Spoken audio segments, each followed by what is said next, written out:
Frederic Bastiat. O que se vê e o que não se vê.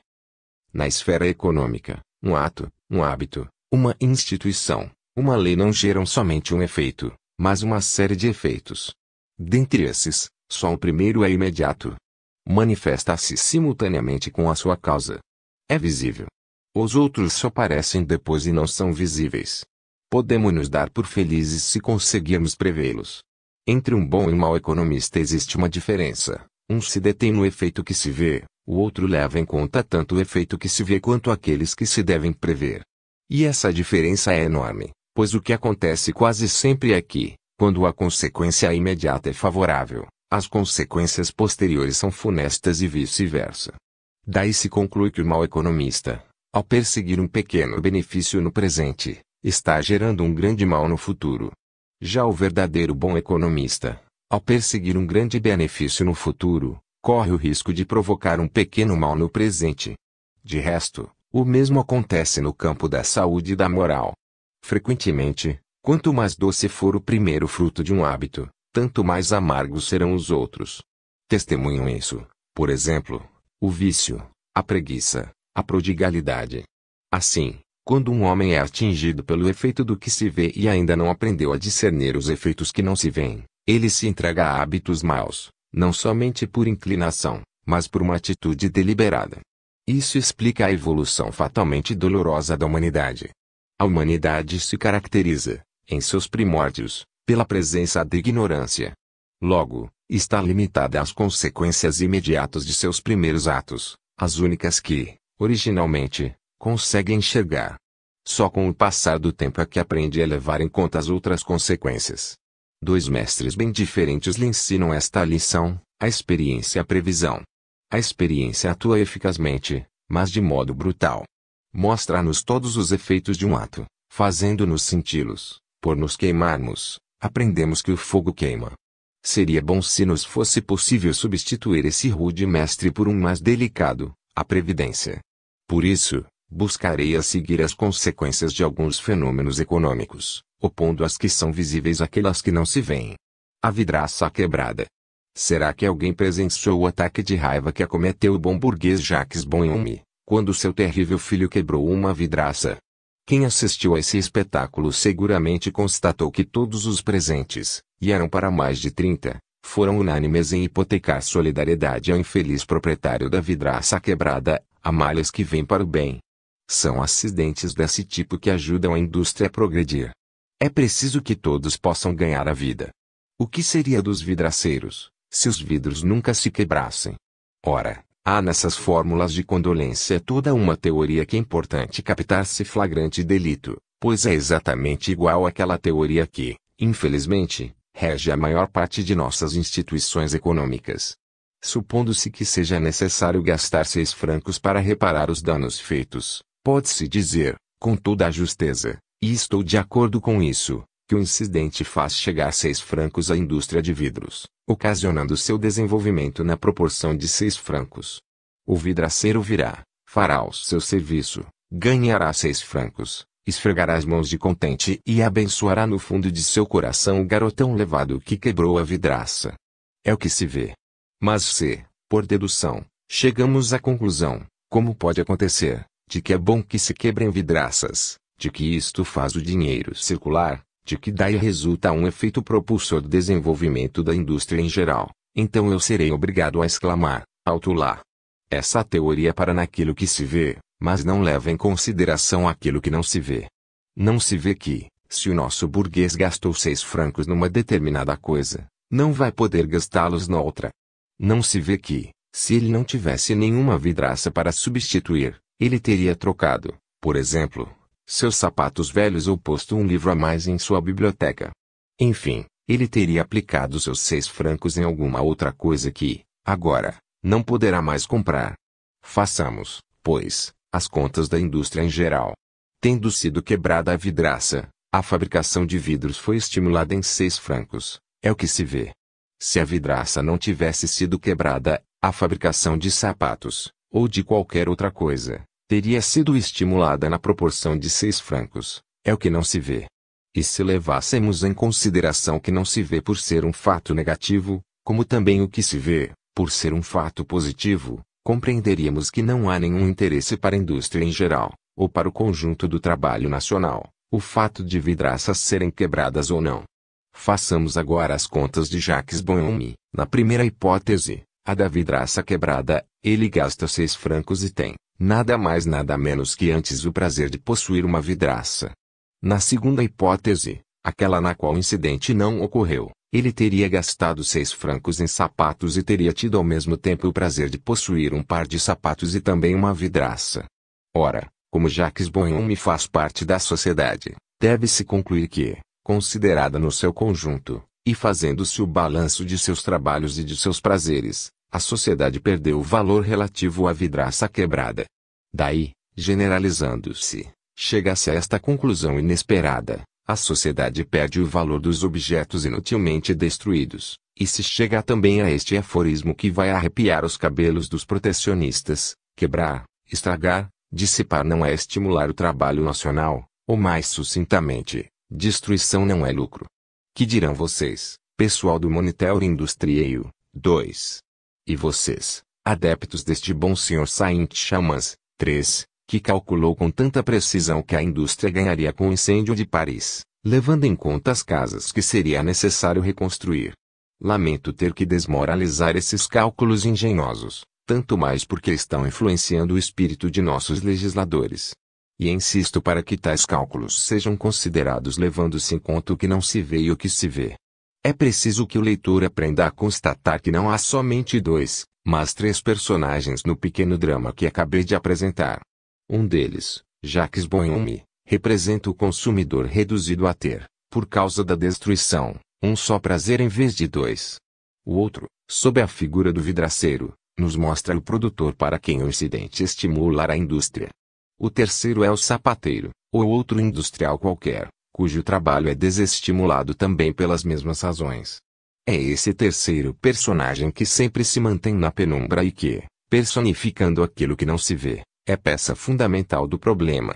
É ele que nos faz compreender o quanto é absurdo afirmar-se que existe lucro na destruição. É ele que logo nos ensinará que não é menos absurdo procurar-se lucro numa restrição, já que esta é também, no final das contas, uma destruição parcial.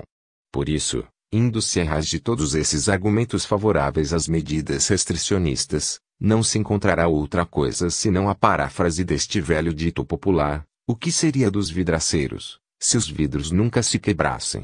A dispensa. O mesmo que acontece a um povo acontece a um homem. Quando ele deseja obter alguma satisfação, cabe-lhe, antes de mais nada, verificar quanto ela vai lhe custar. Para uma nação, a segurança é um dos bens maiores. Se, para alcançá-la, for preciso arregimentar 100.000 homens e gastar 100 milhões de francos, não tenho nada a dizer. É um prazer obtido ao preço de um sacrifício. Que ninguém se engane quanto ao alcance de minha tese. Um parlamentar propõe a dispensa de 100.000 homens para aliviar o bolso dos contribuintes em 100 milhões de francos. Imaginemos que nos limitássemos a contra-argumentar: esses 100.000 homens e esses 100 milhões são indispensáveis à segurança nacional. É um sacrifício, mas, sem este sacrifício, a França seria dilacerada internamente pelas várias facções políticas ou invadida pelo estrangeiro. Não tenho nada a opor a este argumento, que pode ser falso ou verdadeiro, mas que não contém em si nenhuma heresia econômica. A heresia começa quando se quer apresentar o sacrifício como sendo uma vantagem, já que lhe traz proveito para alguém. Ora, ou eu estou enganado, ou o autor da proposta, logo que disser da tribuna, será substituído por um novo orador que se precipitará em dizer: dispensar 100.000 homens. Já pensaram nisso? Que vai ser deles? De que vão viver? Será de trabalho? Mas vocês não sabem que está faltando trabalho por toda parte, que todas as profissões e carreiras estão saturadas. Vocês desejam colocá-los na rua para aumentar a concorrência e fazer isso pesar sobre o valor dos salários? No momento em que é tão difícil ganhar a vida, não é bom que o Estado dê pão a 100.000 indivíduos. Considerem, além disso, que o exército consome vinho, roupas, armas, que, desta forma, expande a atividade nas fábricas, nas usinas, nas cidades onde há guarnições, que é, em última análise, a salvação de seus inumeráveis fornecedores. Vocês não tremem diante da ideia de acabar com este imenso movimento industrial? Esse discurso, vê-se logo, defende a manutenção dos 100.000 soldados, não pelas necessidades do serviço militar, mas por considerações de ordem econômica. São essas considerações que eu desejo refutar. 100.000 homens, custando aos contribuintes 100 milhões, vivem e fazem viver seus fornecedores tanto quanto for possível viver com 100 milhões de francos, é o que se vê. Mas 100 milhões saídos do bolso dos contribuintes tiram a possibilidade de esses contribuintes, assim como seus fornecedores, ganharem a vida, na medida do valor desses 100 milhões, é o que não se vê. Façam cálculos. Façam contas. E digam-me, onde está o proveito para a massa? De minha parte, digo-lhes onde está a perda. E, para simplificar, em lugar de falar de 100 milhões e de 100.000 homens, raciocinemos tomando como base um homem e 1.000 francos. E-nos na cidadezinha de A. Os recrutadores fazem uma visita e escolhem um homem. O pessoal das finanças faz sua visita e recolhe 1.000 francos. O homem e os 1.000 francos são transportados para Metz, onde a soma do dinheiro permite ao homem viver durante um ano, sem produzir nada. Se você só pensar em Metz, aí você tem razão, a medida é bastante vantajosa. Mas se seus olhos se voltam para a cidadezinha de A, você pensará diferentemente, pois, a não ser que seja cego, poderá verificar que essa aldeia perdeu um trabalhador e 1.000 francos, os quais remunerariam seu trabalho e atividade que, ao gasto de 100.000 francos, ele expandiria à sua volta. À primeira vista, parece haver compensação. O fenômeno que se passaria na cidadezinha se passa também em Metz. Eis a questão. E veja onde está a perda. Na aldeia, um homem trabalhava na lavoura e produzia. Era um trabalhador. Em Metz, ele faz direitas e esquerdas volver, é um soldado. O dinheiro que circula é o mesmo nos dois casos, mas, no primeiro, havia 300 dias de trabalho produtivo, no outro, há 300 dias de trabalho improdutivo, sempre na suposição de que uma parte do exército não é indispensável à segurança pública. Agora, admitamos a dispensa. Você vai me dizer que haverá um aumento de 100.000 trabalhadores, que a concorrência será estimulada e que a pressão que ela exercerá sobre o índice dos salários será muito grande. É o que você vê. Mas eis o que você não vê. Você não vê que dar baixa a 100.000 soldados não é eliminar 100 milhões de francos, mas devolvê-los aos contribuintes. Você não vê que lançar assim 100.000 trabalhadores no mercado é injetar nesse mercado 100 milhões de francos destinados a pagar o trabalho desse pessoal. Não vê, por conseguinte, que à mesma medida que aumenta a oferta de braços logicamente aumenta também a demanda. Donde se conclui que a baixa de salários é ilusória. Você não vê que, tanto antes como depois da dispensa, há no país 100 milhões de francos correspondentes a 100.000 homens, e que toda a diferença consiste no seguinte: antes, o país entregava os 100 milhões aos 100.000 homens para não fazerem nada, depois, o país lhes dá esse dinheiro para que trabalhem. Você não vê, finalmente, que quando um contribuinte dá seu dinheiro seja um soldado, em troca de nada, seja um trabalhador, em troca de alguma coisa, todas as consequências posteriores da circulação desse dinheiro são as mesmas nos dois casos, só que, no segundo caso, o contribuinte recebe alguma coisa e, no primeiro, ele não recebe nada. Resultado, uma perda sem proveito para a nação.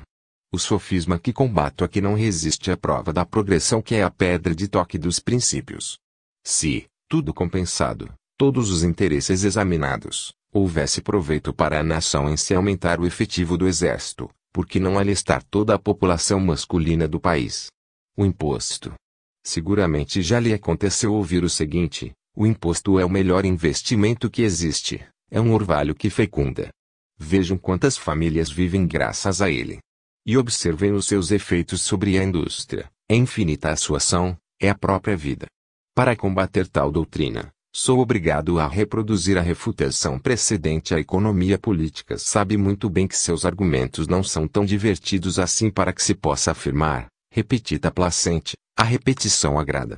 É por isso que, como Basílio, ela adaptou o provérbio às suas conveniências, colocando em sua boca da seguinte maneira: repetita docente, a repetição ensina. As vantagens que os funcionários encontram ao receberem seus salários é o que se vê. O benefício que resulta disso para os fornecedores em geral é o que ainda não se vê. Isso cega aos olhos do corpo. Mas as desvantagens que os contribuintes experimentam ao terem que pagar é o que não se vê, e os danos que isso acarreta para os fornecedores é o que não se vê mais ainda, embora eles devessem saltar aos olhos da inteligência.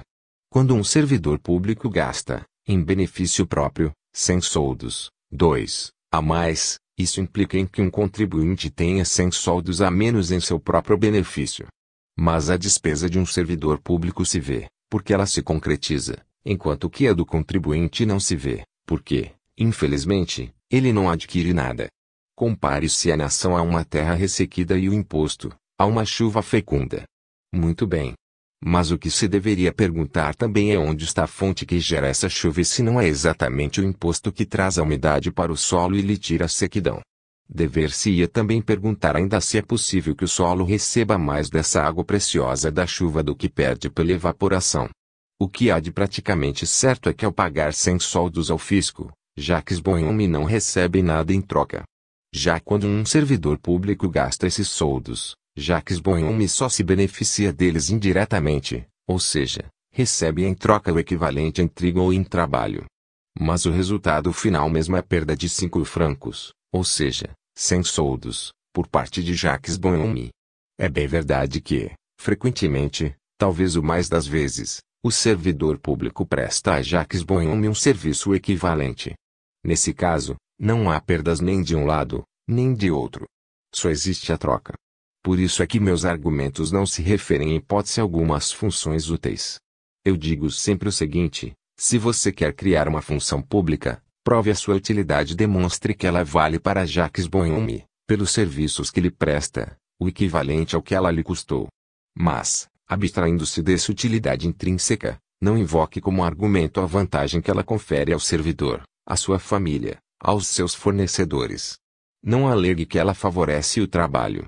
Quando Jacques Bonhomme paga 100 soldos a um servidor em troca de um serviço realmente útil, isso equivale exatamente ao fato de ele pagar 100 soldos a um sapateiro por um par de sapatos. Toma lá, dá cá. E todos estão quites. Mas quando Jacques Bonhomme dá 100 soldos a um servidor para não ter em troca nenhum serviço ou, até mesmo, passar por humilhações, é como se ele estivesse entregando seu dinheiro a um ladrão. É inútil dizer-se que o funcionário vai gastar os 100 soldos em prol do trabalho nacional. O mesmo teria feito o ladrão. O mesmo teria feito Jacques Bonhomme, se ele não tivesse encontrado em seu caminho nem o parasita extralegal, nem o parasita legal. Habituemo-nos, pois, a julgar as coisas não somente pelo que se vê, mas também pelo que não se vê. No ano passado, eu pertencia à Comissão de Finanças, pois, na Constituinte, os membros da oposição não eram sistematicamente excluídos de todas as comissões. Quanto a isso é preciso que se diga que a Constituinte trabalhava sabiamente. Ouvimos o Sr. Thiers, 3, dizer: passei minha vida combatendo os homens do partido do governo e do partido da igreja. A partir do momento, porém, em que o perigo comum nos aproximou, a partir do momento em que eu passei a frequentá-los, que eu os conheci, que nós nos falamos abertamente, dei-me conta de que eles não são esses monstros que eu havia imaginado. Sim, as desconfianças assumem grandes proporções, os ódios se exaltam entre partidos políticos que não se misturam, e se a maioria deixasse entrar nas comissões alguns membros da minoria, talvez se reconhecesse, de parte a parte, que as ideias não estão assim tão distantes e que as intenções não são também tão perversas quanto se imagina. Como quer que seja, no ano passado, eu era da Comissão de Finanças. Cada vez que um de nossos colegas falava em fixar numa cifra moderada os ganhos do presidente da República, dos ministros, dos embaixadores, alguém lhe respondia: para o bem do serviço, é preciso que certas funções tenham brilho e dignidade. É a maneira de atrair para elas os homens de mérito. Inumeráveis situações difíceis acontecem ao presidente da República, e seria colocá-lo em situação penosa a forçá-lo a dizer sempre não. Uma certa representação nos salões ministeriais e diplomáticos é indispensável nos governos constitucionais, etc. Embora tais argumentos possam ser contestados, eles precisam sem dúvida alguma de um exame sério. Baseiam-se no interesse público, bem ou mal apreciado. E, quanto a mim, dou-lhes mais importância do que muitos de nossos catões, 4, que são movidos por um espírito estreito de mesquinharia ou de ciúme. Mas o que revolta a minha consciência de economista, O que me faz enrubescer por causa do renome intelectual de meu país, é quando se chega, e isso é infalível, a seguinte banalidade absurda e sempre favoravelmente aceita. Aliás, o luxo dos grandes funcionários estimula as artes, a indústria, o trabalho.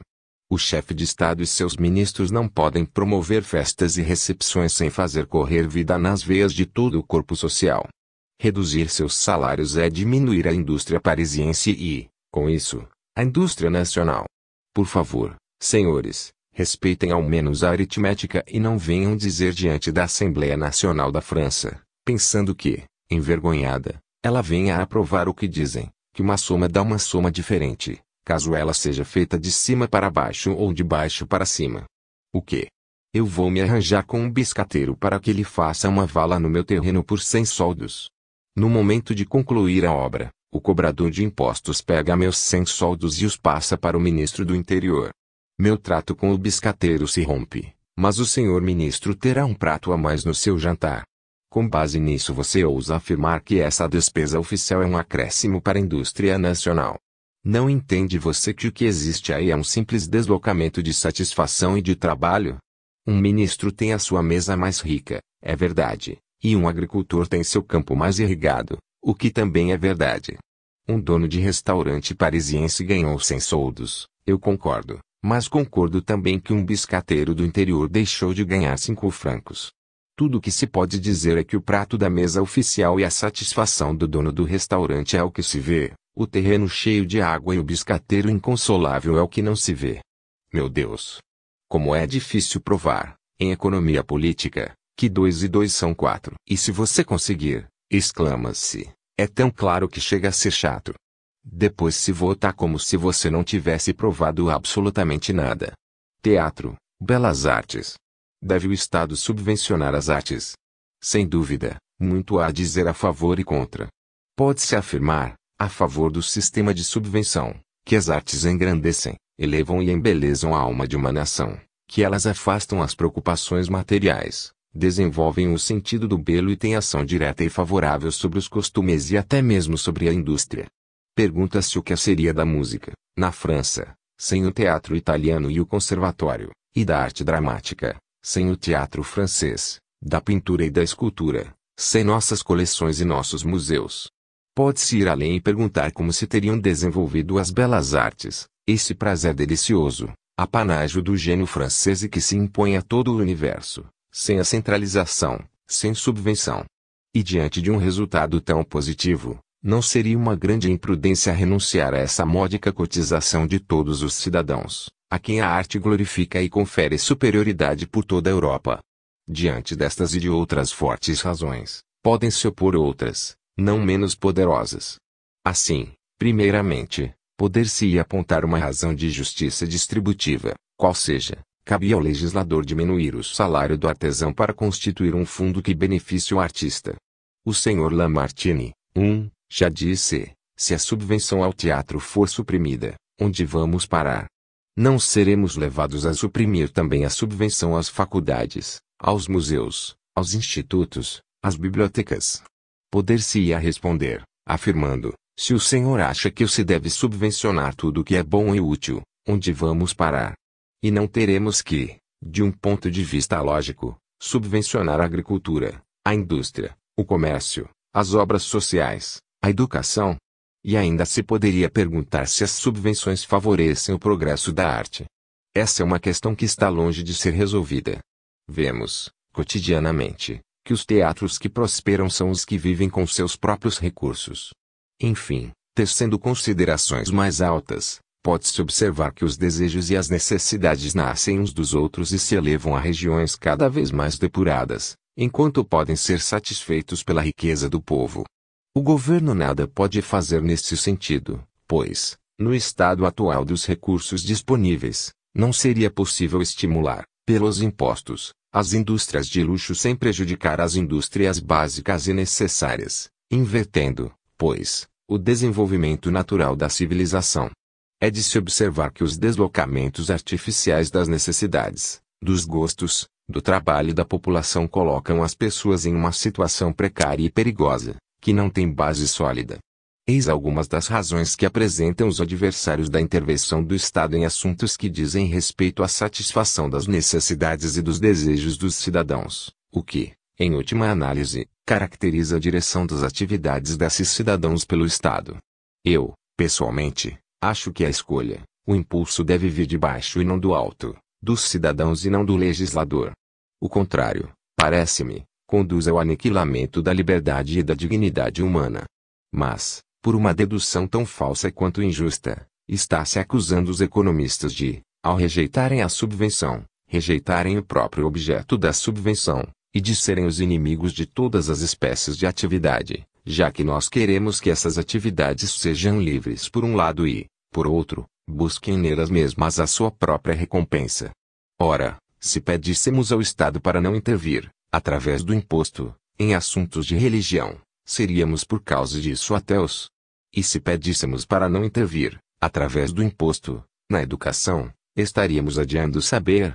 E se disséssemos que o Estado não deve arbitrar um valor para o solo ou para uma indústria determinada, através do imposto, estaríamos sendo inimigos da propriedade do trabalho. Se pensássemos que o Estado não deve subvencionar os artistas, seríamos considerados uns bárbaros, que acham as artes inúteis. Protesto aqui, com todas as minhas forças, contra tais deduções. Longe está de nós a absurda ideia de desprezar a religião, a educação, a propriedade, o trabalho e as artes, pelo fato de pedirmos que o Estado proteja a todos esses tipos de atividade humana, sem financiá-las, umas com prejuízo das outras. Ao contrário, acreditamos que todas essas forças vivas da sociedade se desenvolveriam harmoniosamente sob a influência da liberdade e que nenhuma delas se deveria tornar, como acontece em nossos dias, motivo para perturbações, abusos, tirania e desordens. Nossos adversários creem que uma atividade que não é assalariada nem regulamentada é uma atividade desprezível.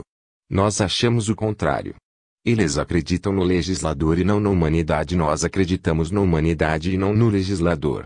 O Sr. Lamartine falou, em nome desse princípio, é preciso abolir as exposições públicas, que fazem honra à riqueza deste país.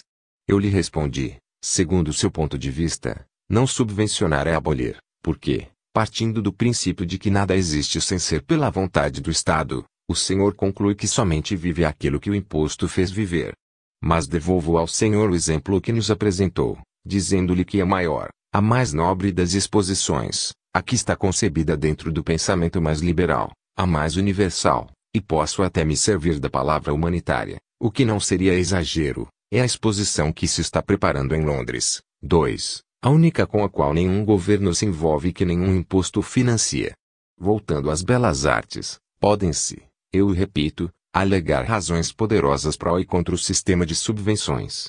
O leitor deve compreender que, considerando o objetivo especial deste artigo, eu não devo expor essas razões nem decidir sobre elas. Mas o Sr. Lamartine apresentou um argumento que não posso deixar passar em silêncio, pois ele atinge muito diretamente este estudo econômico. Ele disse, em matéria de teatro, a questão econômica se resume em uma única palavra: trabalho. Pouco importa a natureza desse trabalho. Ele é tão fecundo, tão produtivo quanto qualquer outro trabalho numa nação. Os teatros, como se sabe, não alimentam e não empregam, na França, menos de 80.000 operários de todas as espécies, pintores, pedreiros, decoradores, encarregados de guarda-roupa, arquitetos etc., que são a própria vida e o movimento dos vários bairros desta capital, e, por isso mesmo, devem obter as simpatias de todos. As simpatias? Entenda-se, as subvenções.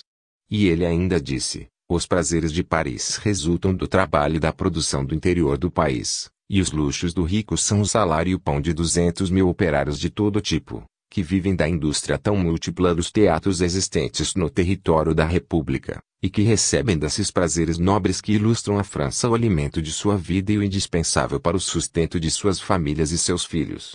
É para eles que serão dados esses 60.000 francos. Muito bem.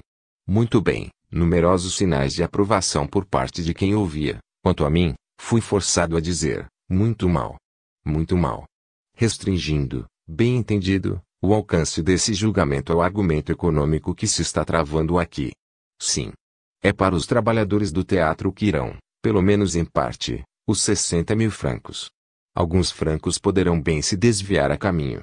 Vigiando-se a coisa de perto, talvez se descubra que o bolo todo seguirá outro caminho. Felizes os operários, se sobrarem algumas migalhas do bolo para eles. Mas vamos admitir que a subvenção vá para os pintores, os cenógrafos, os figurinistas, os cabeleireiros, etc. É o que se vê. Mas de onde provém essa subvenção? Eis o reverso da medalha, tão importante de ser examinado quanto a sua face. Onde está a origem desses 60.000 francos? E, para onde iriam eles, se uma decisão do Poder Legislativo não os enviasse primeiro para a rua de Rivoli e depois para a rua de Grenelle? 3. É o que não se vê. Seguramente ninguém ousará sustentar que a decisão do Legislativo fez esta soma aparecer miraculosamente na urna de votos. E também ninguém dirá que essa soma é um simples acréscimo feito à riqueza nacional. E que, sem este voto miraculoso, esses 60.000 francos teriam permanecido, para sempre, invisíveis e impalpáveis. É preciso admitir-se que tudo que a maioria, na Câmara, pôde fazer foi decidir que esse dinheiro seria conseguido em algum lugar, para ser enviado a algum outro lugar, e que não teria nenhuma outra destinação exatamente porque já tinha sido desviado de outra destinação. Sendo assim, é claro que o contribuinte que for taxado em um franco não terá mais esse franco à sua disposição. Ele terá suas satisfações pessoais diminuídas de um franco, e o operário que proporcionaria tais satisfações estará privado de salário na mesma medida. Não tenhamos a pueril ilusão de que o voto do dia 16 de maio acrescenta algo ao bem-estar e ao trabalho nacional. Ele desloca alguns prazeres, ele desloca salários, e só. Pode-se dizer que é um certo tipo de satisfação e de trabalho substituído por satisfação e trabalho mais urgentes, mais morais, mais compreensíveis. Eu poderia lutar com relação a isso.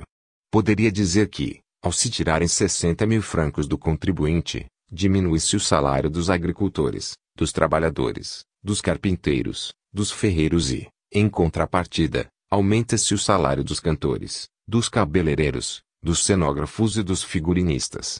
Nada prova que estas últimas classes sejam mais interessantes que as outras.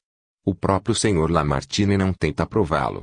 Ele diz mesmo que o trabalho nos teatros é tão fecundo, tão produtivo, ele não usa a palavra mais, quanto qualquer outro, o que se poderia ainda contestar, já que é o trabalho das classes inicialmente citadas que fornece fundos para que o trabalho das demais possa existir.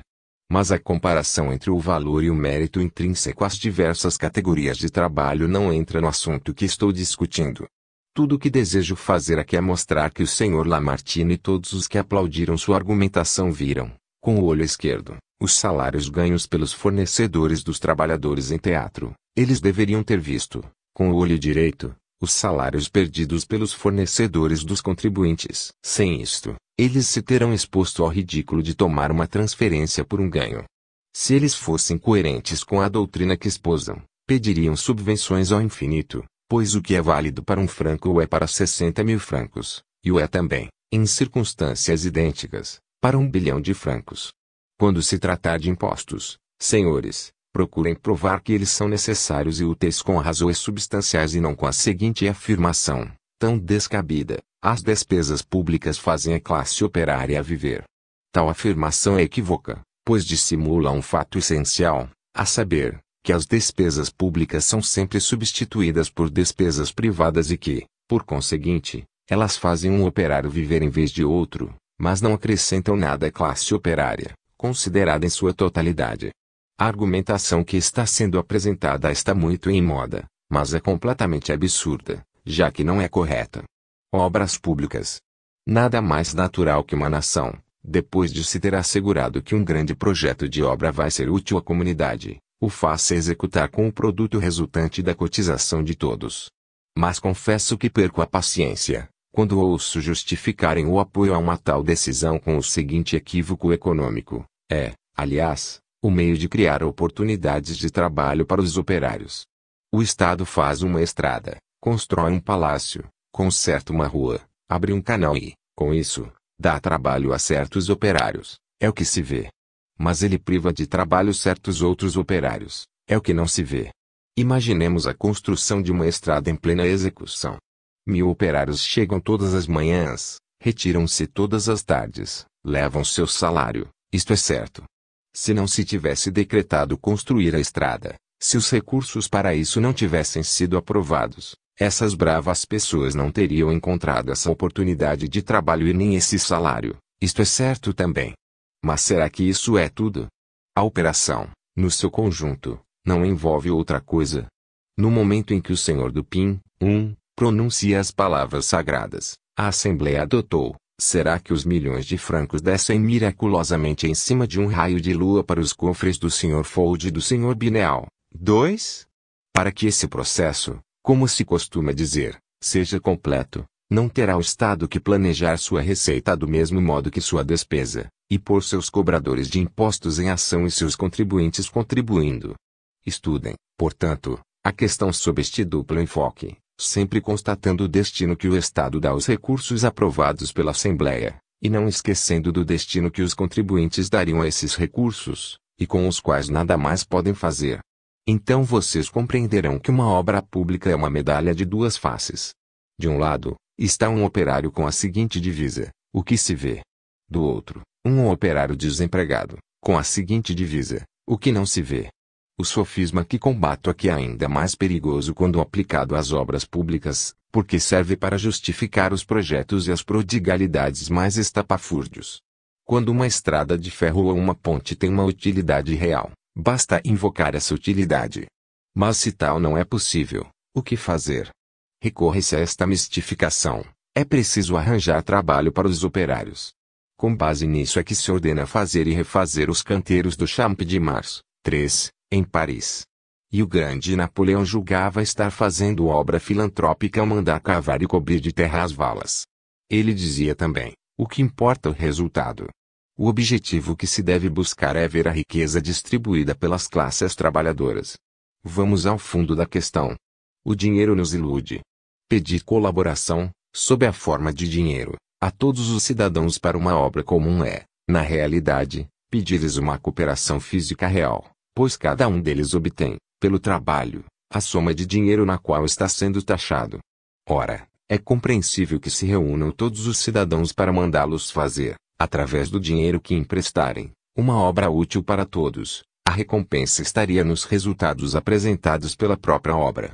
Mas, se depois de havê-los convocado, pede-se que construam estradas nas quais ninguém passará, palácios onde ninguém viverá, e isso só é pretexto de arranjar-lhes trabalho seria absurdo e eles teriam todo o direito de objetar, dizendo que, com esse trabalho, nada teriam que fazer e que prefeririam trabalhar por conta própria. O procedimento que busca o concurso dos cidadãos através do dinheiro e não do trabalho não muda nada nos resultados finais. Apenas, se a contribuição fosse pelo trabalho, a perda se repartiria com todo mundo. Quando ela se dá pelo dinheiro, aqueles que o Estado ocupa escapam à sua parte de perda, acrescentando a que seus compatriotas já têm que sofrer. Há um artigo da Constituição que diz: a sociedade favorece e encoraja o desenvolvimento do trabalho. Pela instituição, através do Estado, dos departamentos e das municipalidades, de trabalhos públicos próprios para empregar os braços desocupados. Como medida temporária, num tempo de crise, durante um inverno rigoroso, esta intervenção do contribuinte pode surtir bons efeitos. Ela age no mesmo sentido que os seguros. Não acrescenta nada ao trabalho e aos salários, mas retira do trabalho e dos salários, em tempos comuns, para reparti-los, com perda, é verdade, nas épocas difíceis. Como medida permanente, geral, sistemática, não é outra coisa senão um logro danoso, uma impossibilidade, uma contradição que mostra um pouco de trabalho estimulado, que se vê, e esconde muito trabalho impedido, que não se vê. Os intermediários. A sociedade constitui-se do conjunto de serviços que os homens se prestam obrigatória ou voluntariamente uns aos outros, isto é, serviços públicos e serviços privados. Os primeiros, impostos e regidos pela lei, que nem sempre é facilmente modificável, mesmo que tal seja necessário podem existir por muito tempo e conservar ainda o nome de serviços públicos, mesmo quando não são mais serviço nenhum ou quando não passam de vexame público. Os segundos são do domínio da vontade, da responsabilidade individual. Cada um presta o serviço e recebe o que quer, o que pode, após combinação prévia. Tem sempre para si a presunção de utilidade real, exatamente mensurada pelo valor comparativo que possuem. É por isso que os primeiros são quase sempre atingidos pelo imobilismo, enquanto os outros seguem a lei do progresso. Enquanto o desenvolvimento exagerado dos serviços públicos, pelo desperdício de forças que eles carregam, tende a criar, no seio da sociedade, um funesto parasitismo. É bastante singular que várias teorias econômicas modernas, atribuindo esse caráter aos serviços livres e privados, busquem transformar as profissões em funções. Essas teorias opõem-se vigorosamente aos que elas chamaram de intermediários. Por elas, suprimir-se-iam de bom grado o capitalista, o banqueiro, o especulador, o empresário, o comerciante e o negociante, os quais são acusados de se interporem entre a produção e o consumo, a fim de cobrarem mais do que o devido, sem levarem em consideração o justo valor das coisas. Ou então desejam transferir para o Estado a tarefa que esses personagens fazem, já que tal tarefa não pode ser suprimida. O sofisma dos socialistas quanto a esse assunto consiste em mostrar ao público que ele paga aos intermediários em troca de seus serviços, e a lhe esconder o que é necessário pagar ao Estado. E a eterna luta entre o que se mostra aos olhos e o que não se apresenta senão ao espírito, entre o que se vê e o que não se vê. Foi em 1847, sobretudo, em tempos de escassez, que as escolas socialistas tentaram e conseguiram popularizar sua desastrosa teoria. Sabia-se bem que a mais absurda das propagandas tem sempre muitas oportunidades de sucesso junto a homens que estão sofrendo, malezoada fames. 2. Assim, com a ajuda de grandes palavras como exploração do homem pelo homem, usurpação, e especulação sobre a fome, essas escolas começaram a denegrir o comércio e a velar os seus benefícios. Porque, diziam elas, deixar aos negociantes o cuidado de importar víveres dos Estados Unidos ou da Crimeia. Porque o Estado, as províncias, as municipalidades não organizam um serviço de abastecimento e armazéns de reserva. Eles venderiam pelo preço de custo, e o povo, o pobre povo, seria libertado do tributo que paga ao comércio livre, ou seja, egoísta, individualista e anárquico. O tributo pago pelo povo ao comércio é o que se vê. O tributo que o povo pagaria ao Estado ou a seus agentes, no sistema socialista, é o que não se vê. Em que consiste esse pretenso tributo que o povo paga ao comércio? No seguinte, no feito de dois homens, reciprocamente, prestarem serviço um ao outro, em toda a liberdade sob a pressão da concorrência a preço discutido. Quando o estômago que tem fome está em Paris e o trigo que pode satisfazer essa fome está em Odessa, o sofrimento só acaba quando o trigo entra no estômago. Há 3 maneiras de operar para que isto aconteça. Os homens esfomeados podem ir buscar, eles mesmos, o trigo. 2. Eles podem pedir a outros que lhes façam esse serviço. 3. Eles podem cotizar-se e encarregar os funcionários públicos de realizarem a operação. Dentre esses 3 meios, qual é o mais vantajoso? Em qualquer tempo, em qualquer país, e tanto mais quanto forem mais livres, mais esclarecidos, mais experimentados os homens sempre escolheram voluntariamente o segundo. Confesso que esta constatação basta para pôr sob meus olhos a certeza de que ele é que é o certo. Meu espírito se recusa a admitir que a humanidade em massa se engane quanto a esse ponto que atinge tão de perto. Vejamos, contudo, que 30 milhões de cidadãos partam para Odessa em busca do trigo de que precisam é evidentemente inexequível. O primeiro meio não tem valor algum. Os consumidores não podem agir por si próprios, têm de recorrer a intermediários, sejam estes funcionários ou negociantes. Observemos, entretanto, que esse primeiro meio seria o mais natural. Afinal de contas, cabe àquele que tem fome ir buscar seu trigo. É um trabalho que lhe diz respeito, é um serviço que ele presta a si mesmo. Se outra pessoa, seja por que razão for, lhe prestar esse serviço e tiver esse trabalho, essa pessoa tem direito a uma compensação. O que estou dizendo aqui é para constatar que os serviços dos intermediários trazem em si o princípio da remuneração. Como quer que seja, já que é preciso recorrer ao que os socialistas chamam de parasita, qual deles, o negociante ou o funcionário público, é o parasita menos exigente? O comércio, eu suponho livre, pois de outra forma não poderia raciocinar. O comércio, dizia eu, é levado, por interesse, a estudar as estações, a constatar dia a dia o estado das colheitas, a receber informações de todos os pontos do globo, a prever as necessidades, a precaver-se de antemão. Ele tem navios preparados, correspondentes por toda parte, e seu interesse imediato é comprar ao melhor preço possível, economizar em todos os detalhes da operação comercial, e atingir os maiores resultados com os menores esforços. Não são só os negociantes franceses, mas os do mundo inteiro que se ocupam do abastecimento da França para os dias de necessidade. E se lhes interessa cumprir sua tarefa ao menor custo, a concorrência que fazem entre si os leva não menos a beneficiar os consumidores com todas as economias realizadas. Tendo chegado o trigo, o comércio tem interesse em vendê-lo o mais rapidamente possível para não correr riscos e para levantar os fundos necessários a fim de, se for preciso, recomeçar tudo de novo. Orientado pela comparação de preços, o comércio distribui os alimentos por todo o país, começando sempre pelos lugares mais caros, isto é, por onde a necessidade se fez mais sentir. Não é possível imaginar-se uma organização melhor estruturada no interesse daqueles que têm fome. E a beleza dessa organização, não percebida pelos socialistas, resulta precisamente do fato de que ela é livre.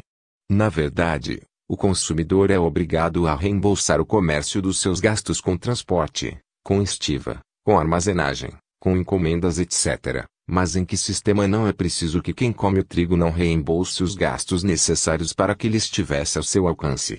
Há ainda que se pagar a remuneração do serviço prestado, mas quanto à sua quota, esta é reduzida ao mínimo possível pela concorrência. Quanto à sua justiça, seria estranho se os artesãos de Paris não trabalhassem para os negociantes de Marsella, quando os negociantes de Marsella trabalham para os artesãos de Paris. De acordo com o plano socialista, se o Estado tomar o lugar do comerciante privado nessas transações, o que acontecerá? Eu peço que me indiquem onde estará, para o povo, a economia. Estará ela no preço de compra. Mas não nos esqueçamos dos delegados das 40.000 municipalidades chegando a Odessa em um determinado dia, exatamente no dia em que está faltando trigo. Podemos imaginar o efeito disso sobre os preços. Estará essa economia nos gastos com transporte marítimo. Mas seriam necessários menos navios, menos marinheiros, menos estivadores, menos armazenamentos, ou será que não há necessidade de se pagarem essas coisas? Estará então a economia no lucro dos negociantes? Mas será que os delegados e funcionários irão por nada a Odessa? Será que eles viajarão e trabalharão baseados no princípio da fraternidade? Não é preciso que eles vivam. Não é preciso que o tempo deles seja pago.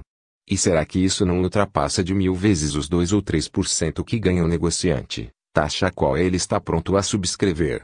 E depois, pense-se na dificuldade de levantar tantos impostos, de repartir tantos alimentos. Pense-se nas injustiças, nos abusos inerentes a tal empreendimento. Pense-se na responsabilidade que pesaria sobre o governo. Os socialistas que inventaram essas loucuras e que, nos dias de infelicidade, as insuflam nos ouvidos das massas, dão-se liberalmente o título de homens de visão, e não é sem algum perigo que o uso, esse tirano das línguas, ratifica o título e o julgamento que ele implica. Divisão. Isto pressupõe que esses senhores têm a visão mais apurada que o povo, que seu único defeito é o de estarem muito à frente do seu século, e que se ainda não chegou o momento de se suprimirem alguns serviços livres, considerados parasitas, a culpa é do povo, que está atrasado em relação ao socialismo. No meu espírito e na minha consciência é o contrário que é verdade. E eu não sei a que século bárbaro seria preciso retornar para achar, no tocante a esse assunto, um nível de compreensão comparável ao dos socialistas. Os simpatizantes modernos dessas teorias opõem sempre a associação à sociedade atual. Eles não observam que a sociedade, num regime livre, é uma associação verdadeira, bem superior àquela que sai de sua prodigiosa imaginação. Elucidamos isso com um exemplo: para que um homem, ao se levantar, possa vestir uma roupa, é preciso que um pedaço de terra tenha sido cercado, capinado, umedecido, trabalhando, semeado com certa espécie de vegetal. É preciso que rebanhos se tenham alimentado e que tenham dado sua lã, que essa lã tenha sido fiada, trançada, tingida, convertida em tecido, que esse tecido tenha sido cortado, cozido, moldado em uma roupa. E esta série de operações implica uma quantidade de outras, pois elas supõem o emprego de instrumentos para arar, estábulos, usinas, carvão, máquinas, viaturas etc. Se a sociedade não fosse uma associação muito real, Aquele que quisesse uma roupa teria que trabalhar isoladamente, isto é, teria que cumprir por si próprio as inumeráveis tarefas da série acima indicada, desde a primeira enxada até o último ponto de agulhar a ser dado. Mas graças à sociabilidade, que é o caráter distintivo de nossa espécie, essas operações foram distribuídas por entre uma multidão de trabalhadores, e elas se subdividem cada vez mais em prol do bem comum, até o ponto em que, o consumo aumentando, uma simples operação especializada pode gerar uma nova indústria. Vem em seguida a repartição do produto, que se opera segundo o contingente de valor que cada um emprestou à obra total. Se isso não é associação, eu pergunto o que é. Observe-se que nenhum trabalhador retirou a menor partícula de matéria-prima do nada. Ele se juntou a outros trabalhadores e todos se prestaram serviços recíprocos, se interajudaram com um objetivo comum. E todos podem ser considerados, uns em relação aos outros, como intermediários.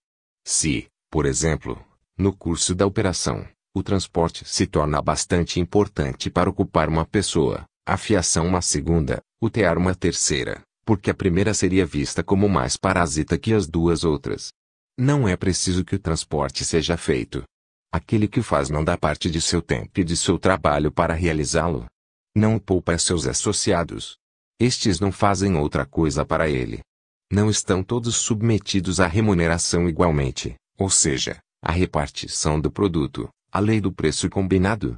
Não é livremente pelo bem comum que essa repartição do trabalho se dá e que as combinações são feitas. Porque teríamos necessidade que um socialista, sob o pretexto de planejar, venha despoticamente destruir nossas livres combinações e parar com a divisão do trabalho, substituir os esforços isolados por esforços associados e fazer a civilização andar para trás.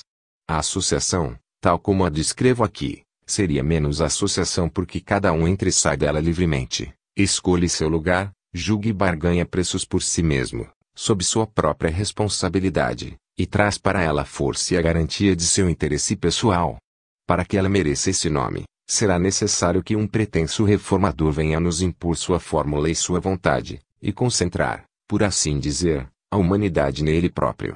Quanto mais se examinam essas escolas avançadas, mais se fica convencido de que só uma coisa importa no fim de tudo: a ignorância se proclamando infalível e reclamando o despotismo em nome dessa infalibilidade. Que o leitor nos desculpe essa digressão. Ela talvez não seja inútil no momento em que, tendo escapado dos livros de Saint-Simon, dos falansterianos e dos icarianos, 3. As perorações contra os intermediários invadem o jornalismo e a assembleia, ameaçando seriamente a liberdade do trabalho e das transações comerciais. Restrição. O senhor proibido, não fui eu quem lhe arranjou esse nome, foi o senhor Charles Dupin, dedicava seu tempo e seu dinheiro a converter em ferro os minerais encontradores em suas terras. Como a natureza foi mais dadivosa para os belgas, estes ofereciam ferro aos franceses por um preço mais interessante que o do senhor proibido. Assim sendo, todos os franceses, ou a França, podiam obter a quantidade de ferro que queriam, com menos trabalho, comprando-o lá no país dos honestos belgas. Movidos pelo interesse, ninguém fazia cerimônia, todos os dias viam-se multidões de negociantes de lojas de ferragem, ferreiros, lanterneiros, mecânicos, trabalhadores partirem por conta própria ou através de intermediários, a fim de fazerem suas compras na Bélgica. Isso desagradou muito ao senhor proibido. Primeiro lhe veio a ideia de impedir esse abuso por suas próprias mãos. Era o mínimo que podia fazer, já que ele era o único prejudicado. Pensou: apanho minha carabina, ponho 4 pistolas na cintura, coloco munição na cartucheira, pego minha espada e, assim, todo equipado, vou para a fronteira. Lá, o primeiro ferreiro, dono de loja de ferragem, mecânico ou chaveiro que passar em busca de negócios com os belgas e não comigo, eu o mato, para ele aprender a viver. Na hora de partir, o senhor proibido fez algumas reflexões que esfriaram um pouco seu ânimo belicoso. Ele pensou: primeiro, não é de jeito nenhum impossível que os compradores de ferro, meus compatriotas e inimigos, reajam de maneira diversa e, em vez de se deixarem matar, acabem matando a mim. Depois, mesmo mobilizando todos os meus empregados, não vamos conseguir vigiar todas as passagens. Enfim, essas providências vão me custar muito caro, mais caro do que compensaria o resultado. O senhor Proibido já ia tristemente se resignando a ser livre como todo mundo, quando uma ideia luminosa bateu em sua cabeça. Lembrou-se de que, em Paris, existe uma grande fábrica de leis. Mas o que é uma lei? Perguntou-se ele. É uma medida, boa ou má, que, uma vez sancionada, todo mundo tem de obedecer. Para cumprir a dita lei, organiza-se uma força pública e, para se organizar essa força pública, bebe-se na fonte da nação dos homens e do dinheiro. Se eu conseguisse que essa grande fábrica parisiense fizesse uma leizinha bem pequenininha, dizendo, o ferro belga está proibido, eu teria os seguintes resultados. O governo mandaria substituir os poucos rapazes que posso enviar à fronteira por 20.000 filhos de meus ferreiros, chaveiros, donos de lojas de ferragem, artesãos, mecânicos e trabalhadores recalcitrantes. Depois, para manter esses 20.000 fiscais aduaneiros em boa disposição de espírito e de saúde, se-lhes iam distribuídos 25 milhões de francos tomados desses ferreiros, donos de loja de ferragem, artesãos e trabalhadores. A vigilância seria mais bem feita do que por mim e não me custaria nada. Eu não ficaria exposto à brutalidade dos revendedores e venderia o ferro pelo meu preço. Assim, gozaria do doce prazer de ver nosso grande povo vergonhosamente enganado. Isso ensinaria esse povo a proclamar-se continuamente precursor e promotor de todo o progresso existente na Europa. Acho que a ideia é espirituosa e vale a pena ser tentada. E assim o senhor Proibido se dirigiu à fábrica de leis.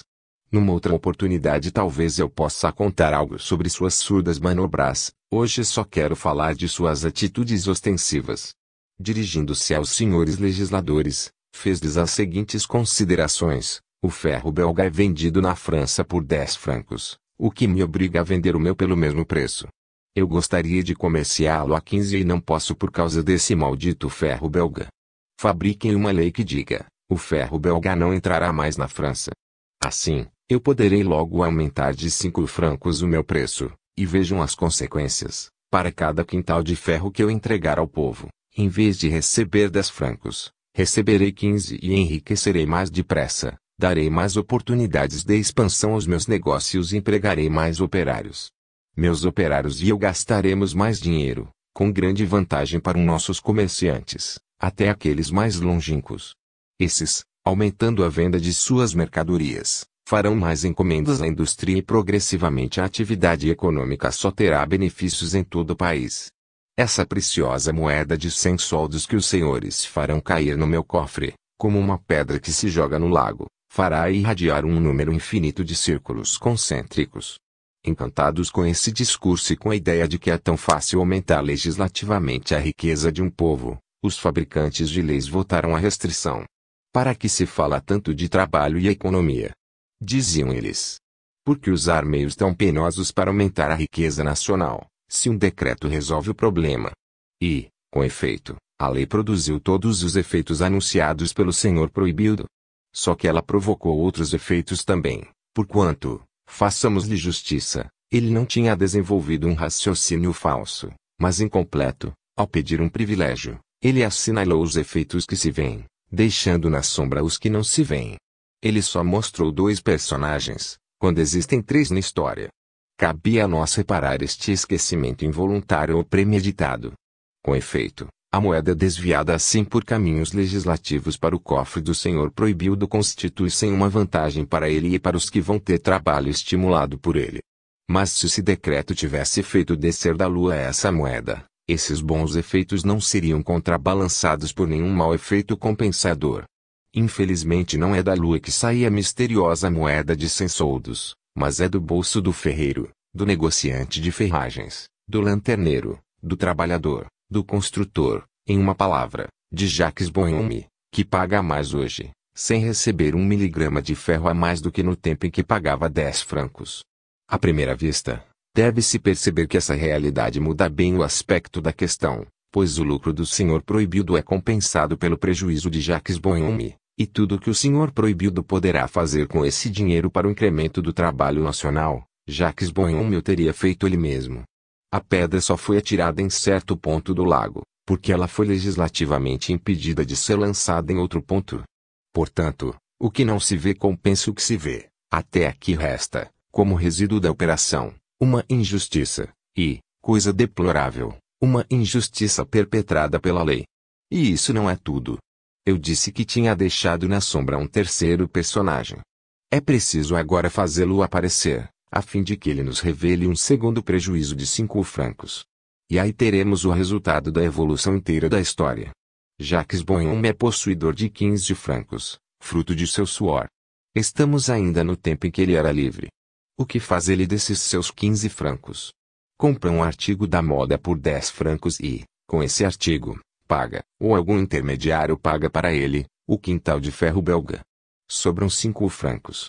É claro que ele não os joga fora no rio, mas, e é o que não se vê, ele os entrega a um industrial qualquer em troca de um pequeno prazer, um livreiro, por exemplo, de quem ele compra um exemplar do Discurso sobre a História Universal, de Bossuet. Assim, no que se refere ao incremento do trabalho nacional, a coisa se passa, na medida dos 15 francos, da seguinte maneira: 10 francos que vão para o artigo de moda vindo de Paris, 5 francos que vão para a livraria. E, quanto a Jacques Bonhomme, ele obteve com seus 15 francos 2 objetos de satisfação, a saber, 4 arrobas de ferro, 2, um livro. Sobrevém o decreto. O que acontece com Jacques Bonhomme? O que se passa com o trabalho nacional?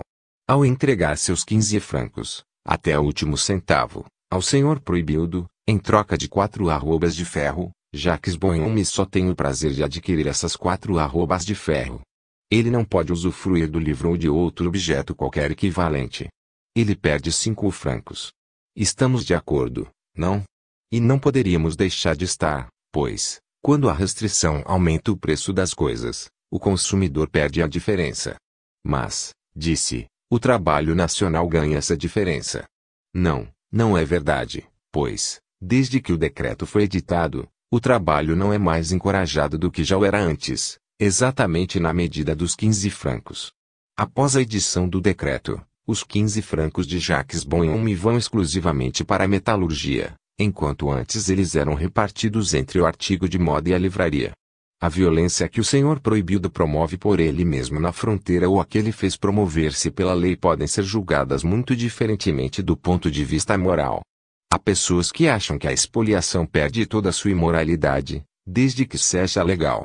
Quanto a mim, não poderia imaginar uma circunstância mais agravante. Seja como for, o que é certo é que os resultados econômicos são os mesmos. Veja a coisa como preferir, mas tenha olhos sagazes e você perceberá que não sai nada de bom da expoliação legal ou ilegal. Não podemos negar que não tenha havido para o senhor proibido ou para a sua indústria ou, se quiser, para o trabalho nacional um lucro de 5 francos.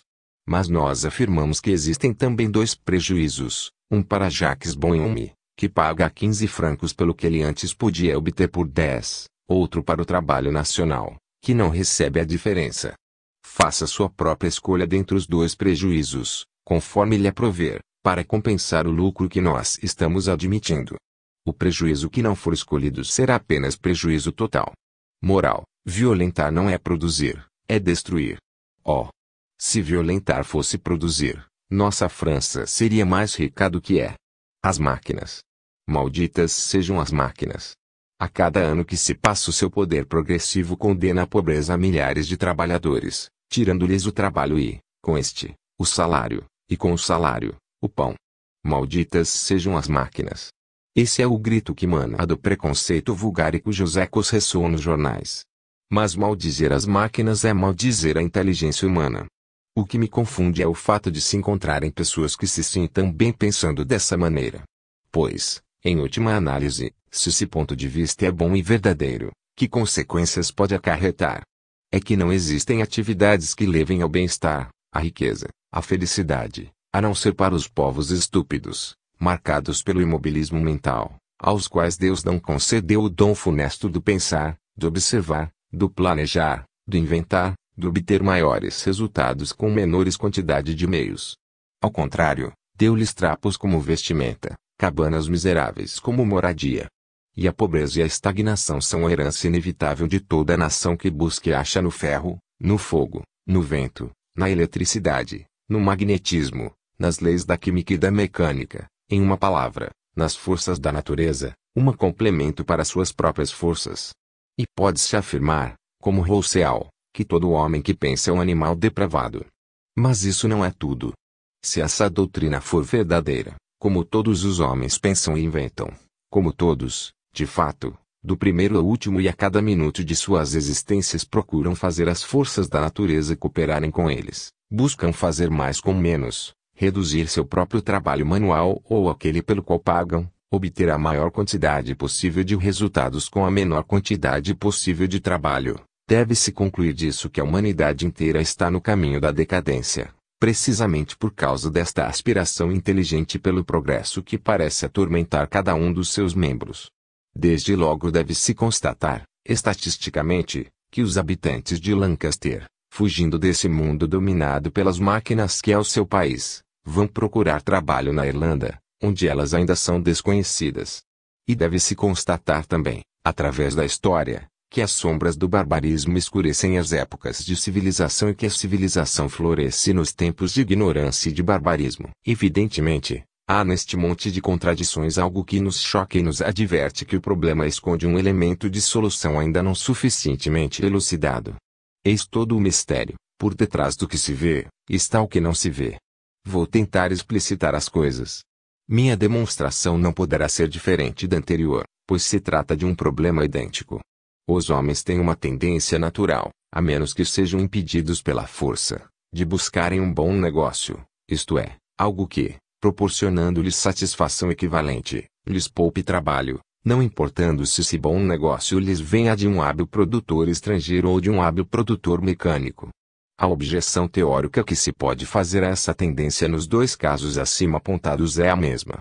Num como no outro, o que é criticável é o fato de essa tendência atingir o trabalho com a inércia. Entretanto, o seu efeito atual não é tornar o trabalho inerte, mas liberado para outras tarefas. Eis porque, na prática, o mesmo obstáculo, força, lhe é apontado em ambos os casos. O legislador proíbe a concorrência estrangeira e impede a concorrência mecânica. E que outro meio poderia existir para se sustar uma tendência natural da humanidade senão o de tirar-lhe a liberdade? Em muitos países, é verdade, o legislador só atinge um desses concorrentes e se limita a se lamentar quanto ao outro. Isso só prova uma coisa, é que nesses países o legislador é inconsistente. Tal fato não nos deveria surpreender. Quando se trilha um caminho falso, esbarra-se sempre na inconsistência. Se assim não fosse, a humanidade estaria destruída. Jamais se viu ou se verá um princípio falso ser levado até o fim. Eu já disse, aliás, a inconsistência é o limite do absurdo. E poderia ainda acrescentar, ela é ao mesmo tempo a prova dessa afirmação. Voltemos à nossa demonstração, ela não vai ser longa. Jacques Bonhomme tinha 2 francos para pagar o trabalho de 2 operários.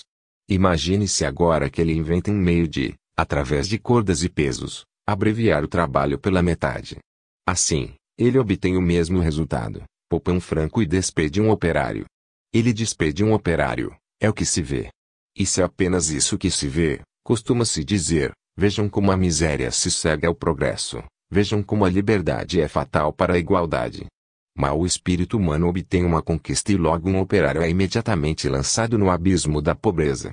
Pode ser, contudo, que Jacques Bonhomme continue a ter os 2 operários trabalhando para ele, mas ela não lhes poderá dar mais do que 10 soldos a cada um, pois eles competirão entre si e oferecerão seus serviços por um preço menor.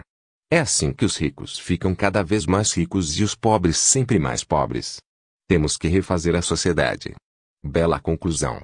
Digna de um exórdio.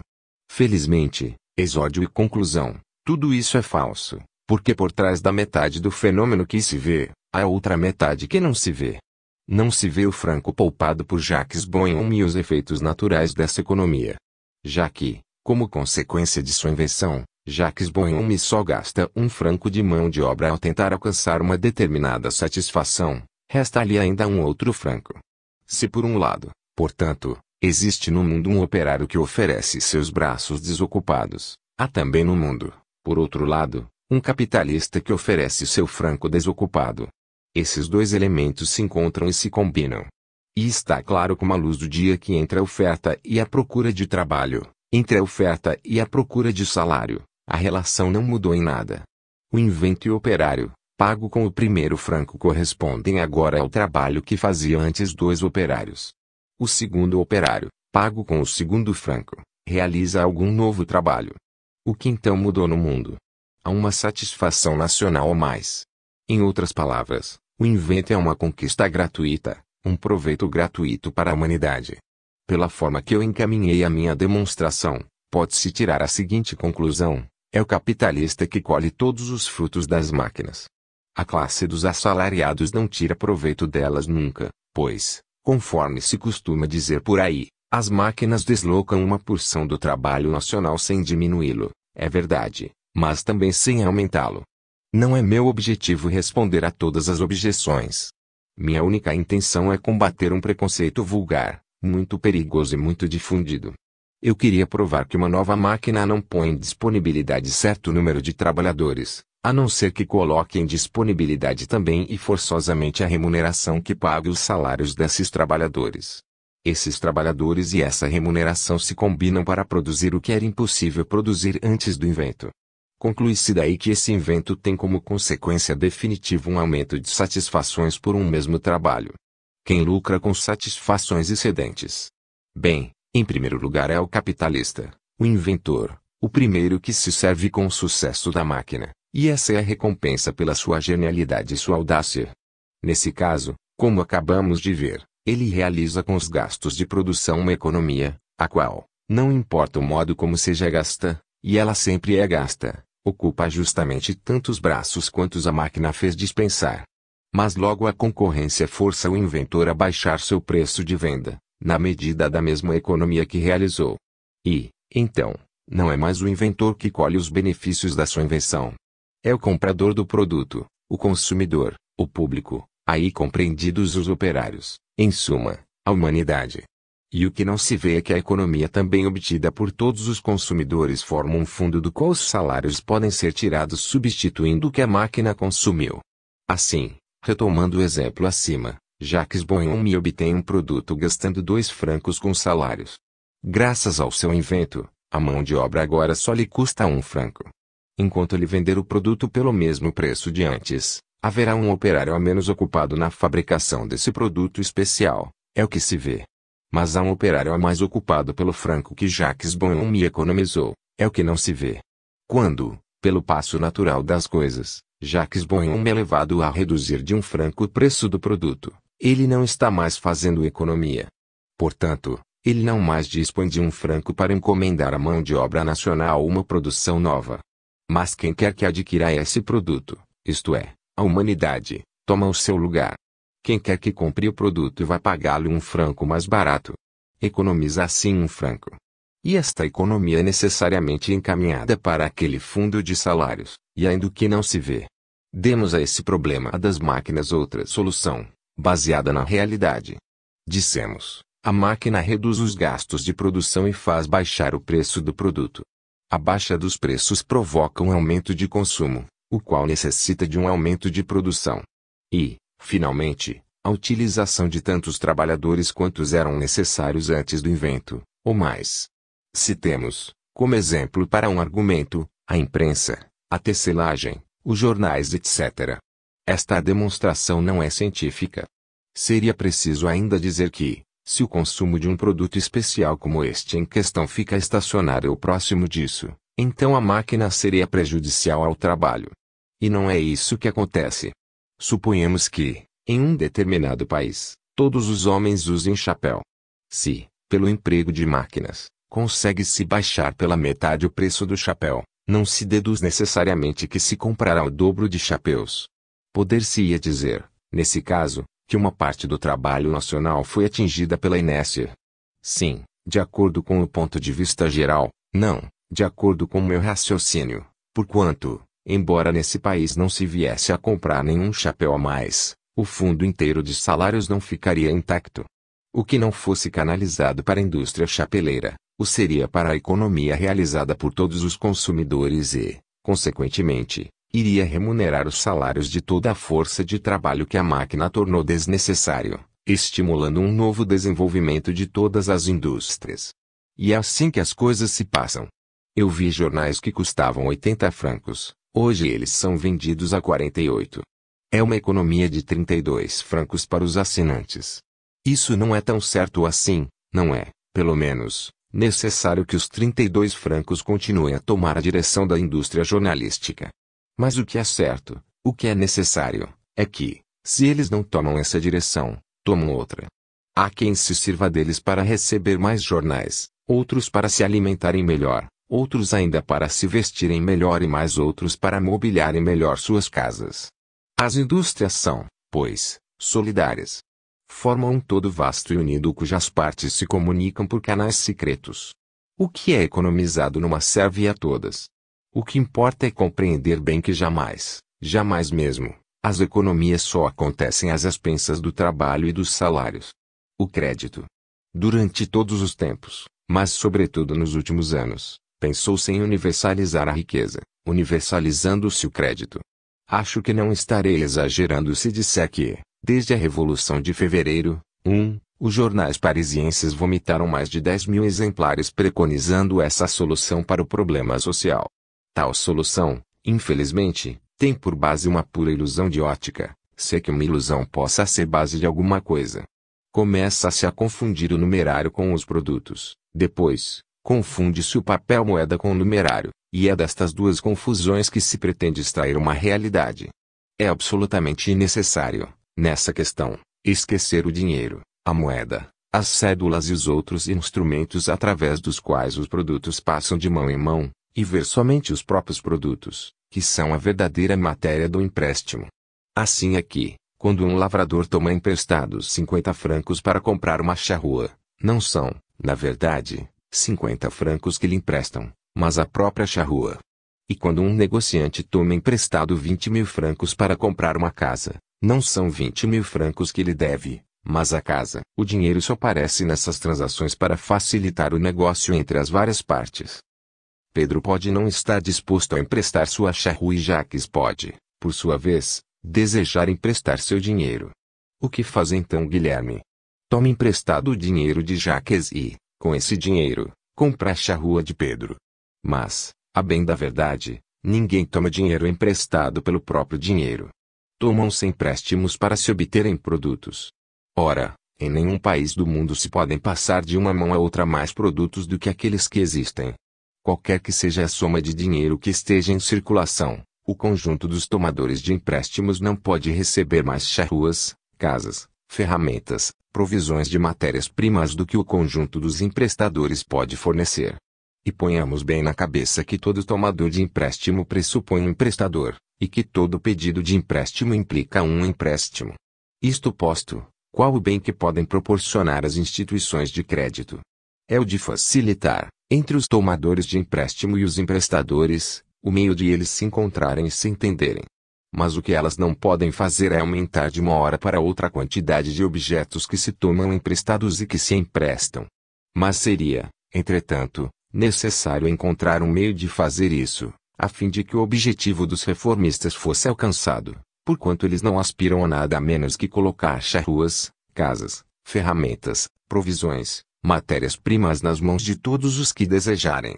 E o que imaginam eles para chegar a isso? Dar o empréstimo à garantia do Estado. Aprofundemos esse assunto, pois há nele alguma coisa que se vê e algo que não se vê. Tentemos ver as duas coisas.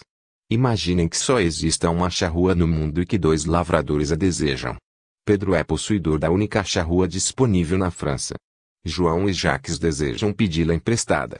João, por sua honradez, por suas propriedades, por seu bom nome, tem todas as garantias necessárias. Acredita-se nele, ele tem crédito.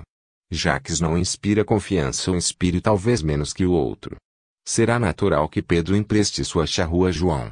Mas eis que, sob a inspiração socialista, chega o Estado e intervém, dizendo a Pedro, empreste sua charrua a Jacques, eu garanto o reembolso e essa garantia vale mais do que a de João, pois ele só conta consigo mesmo para responder por ele, e eu, que não tenho nada na verdade, disponho da fortuna de todos os contribuintes. É com o dinheiro destes que, em caso de necessidade, pagarei o principal e os juros. Em consequência disso, Pedro empresta sua charrua a Jacques. Isso é o que se vê. E os socialistas contentes esfregam as mãos dizendo, Vejam como nosso plano deu certo. Graças à intervenção do Estado, o pobre Jacques tem uma charrua e não será mais obrigado a cavar a terra com a enxada. Ele no caminho da fortuna. É um bem para ele e também para a nação considerada como um todo. Pois enganam-se, senhores. Não há proveito para a nação, e eis o que não se vê. Não se vê que a charrua só foi para as mãos de Jacques porque não foi destinada a João. Não se vê que, se Jacques arar a terra em vez de cavá-la com a enxada, João terá de usar a enxada em vez de arar a terra. Não se vê que, por conseguinte, o que se estava considerando um aumento de empréstimos não é senão um deslocamento, uma transferência. Além disso, não se vê que essa transferência gera duas profundas injustiças. Injustiça para com João que, depois de ter merecido e conquistado o crédito por sua probidade e sua atividade, se vê impossibilitado de obtê-lo. Injustiça para com os contribuintes, expostos a terem de pagar uma dívida que não lhes diz respeito. Pode-se dizer que o governo dá a João as mesmas facilidades que a Jacques. Mas, se só há uma charrua disponível, não há como se emprestarem duas. O argumento volta sempre ao ponto de se afirmar que, graças à intervenção do Estado, serão oferecidos mais empréstimos do que se pode emprestar, pois a charrua representa, aqui, a massa do capital disponível. É claro que eu reduzi a operação à sua expressão mais simples. Contudo, experimentem na mesma pedra de toque as instituições governamentais de crédito mais complexas e vocês se convencerão de que elas não podem alcançar senão o seguinte resultado: transferir o crédito e não aumentá-lo. Num dado país e num determinado espaço de tempo, só pode existir uma certa soma de capitais disponíveis e todos são aplicados. Ao dar garantia aos insolventes, o Estado pode sem dúvida aumentar o número de tomadores de empréstimo, fazer aumentar a taxa de juros, sempre em prejuízo do contribuinte, mas o que ele não pode fazer é aumentar o número de pessoas que emprestem e a importância total dos empréstimos. Que ninguém me venha a imputar uma conclusão da qual peço a Deus que me livre. Estou dizendo que a lei não deve nunca favorecer artificialmente os empréstimos, mas não estou dizendo que ela deve entravá-los artificialmente. Se existem no nosso sistema hipotecário, ou em outro qualquer, obstáculos à difusão e aplicação do crédito, que se faça com que esses obstáculos desapareçam. Nada haverá de melhor nem de mais justo. Mas é só isso que, com a liberdade, devem pedir à lei os reformistas dignos deste nome. Argélia. Olhem só 4 oradores disputando a tribuna. Primeiramente falam todos ao mesmo tempo. Em seguida, um após o outro. O que disseram? Com certeza coisas muito bonitas sobre o poderio e a grandeza da França, sobre a necessidade de se plantar para colher, sobre o futuro de nossa gigantesca colônia, sobre a vantagem de descarregar bem longe o excedente de nossa população, etc. Magníficas peças de eloquência, sempre ornadas com esta peroração. Aprovai 50 milhões, mais ou menos, para se construírem na Argélia portos e estradas, para se levarem colonos para lá, levantar-lhes casas e desmatar os campos.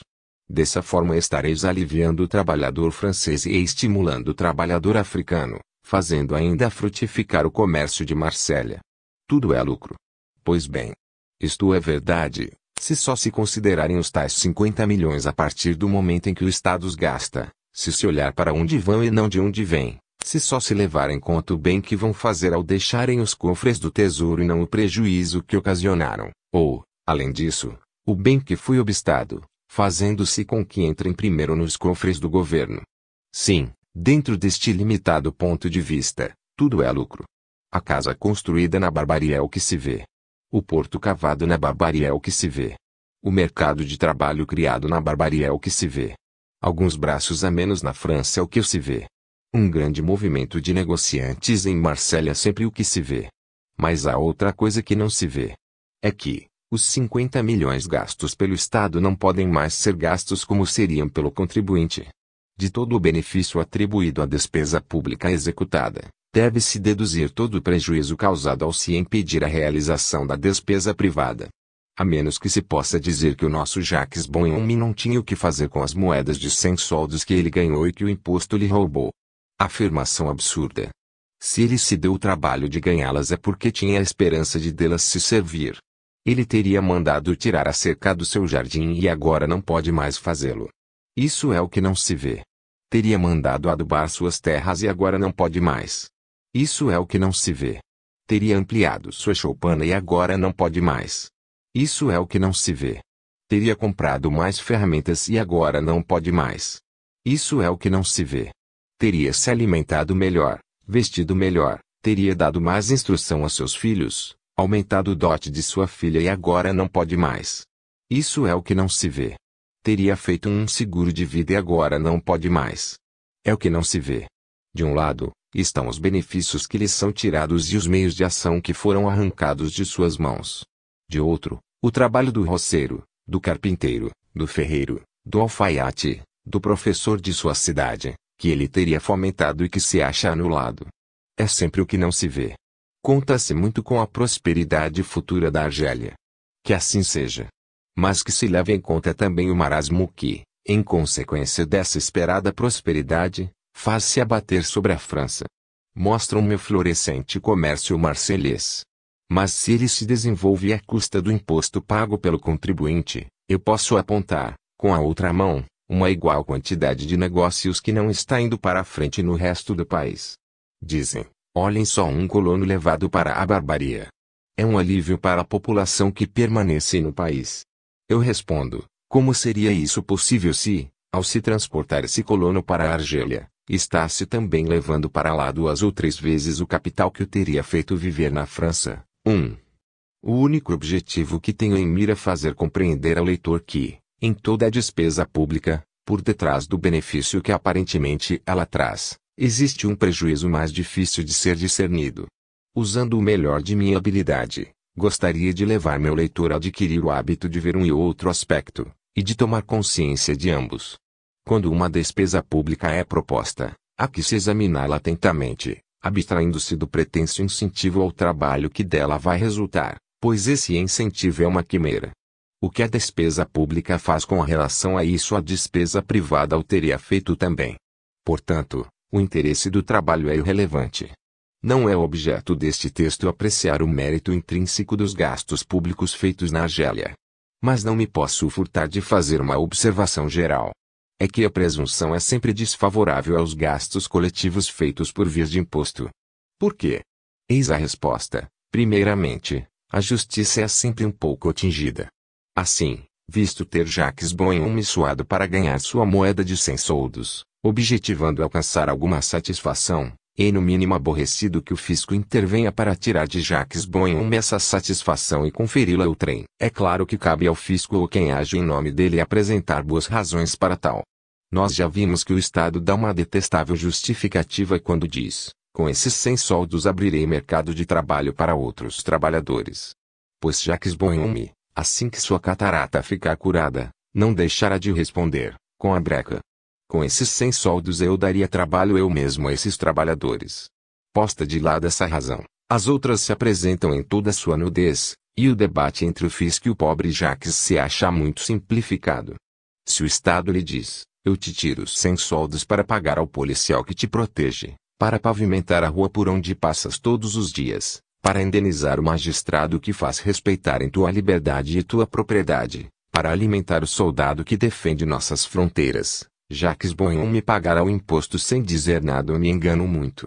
Mas se o Estado lhe diz, eu te tomo esses 100 soldos para te dar um centavo de prêmio no caso de cultivares bem tua terra, ou para ensinar a teu filho o que não queres que ele aprenda, ou para que o senhor ministro acrescente um 100º prato ao seu jantar, eu te tomo esse dinheiro para construir uma cabana na Argélia, com a condição de te tomar 100 soldos a mais todos os anos para manter por lá um colono, e outros 100 soldos para manter um soldado que guarde o colono, e outros 100 soldos para manter um general que guarde o soldado, etc. Parece-me ouvir o pobre Jacques Bonhomme exclamar, esse regime legal, muito autoritário, parece-se muito com a lei da selva.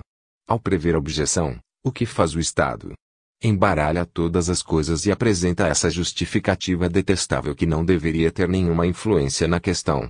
Fala do efeito dos 100 soldos sobre o trabalho, mostra o cozinheiro e o fornecedor do ministro, mostra um colono, um soldado, um general vivendo com os 5 francos, mostra, enfim, o que se vê. E, enquanto Jacques Bonhomme não tiver aprendido a lançar a vista sobre o que não se vê, será sempre um bobo. É por isso que me esforço por lhe ensinar com muitas repetições. Do fato de os gastos públicos deslocarem o trabalho sem aumentá-lo, resulta contra esses gastos uma segunda objeção bem grave. Deslocar o trabalho é o mesmo que deslocar os trabalhadores, é perturbar as leis naturais que regem a distribuição da população sobre o território. Quando 50 milhões são deixados para o contribuinte, como este está por toda parte, esse dinheiro oportuniza trabalho nas 40 mil municipalidades da França. Esse dinheiro age retendo cada um na sua terra natal e se reparte por todos os trabalhadores possíveis e por todas as indústrias imagináveis. Mas se o Estado tira esses 50 milhões dos cidadãos, acumula-os e os gasta em um projeto determinado, ele atrai para esse projeto uma quantidade proporcional de trabalho deslocado, um número correspondente de trabalhadores tirados de sua terra natal, população flutuante, desclassificada e, ouso dizer, perigosa, quando o dinheiro acaba. Na realidade, o que acontece é o seguinte, e eu entro aí no meu assunto, essa atividade febril e, por assim dizer, lançada sobre um espaço estreito aparece diante de todos os olhares, é o que se vê. O povo aplaude, fica maravilhado com a beleza e a facilidade dos procedimentos e pede a sua repetição e a sua extensão. O que ele não vê é que uma quantidade igual de trabalho, provavelmente mais útil, foi impedida de ser criada em todo o resto da França. Poupança e luxo. Não é só em matéria de gastos públicos que o que se vê eclipsa o que não se vê. Deixando na sombra metade da economia política, esse fenômeno induz a uma falsa moral. Leva as nações a considerarem como antagônicos seus interesses morais e materiais. O que pode haver de mais desencorajador e entristecedor? Vejam, não existe um só pai de família que não considere e dever seu ensinar a seus filhos a ordem, a organização, o espírito de conservação, a economia, a moderação nas despesas. Não existe religião que não lute contra o fausto e o luxo.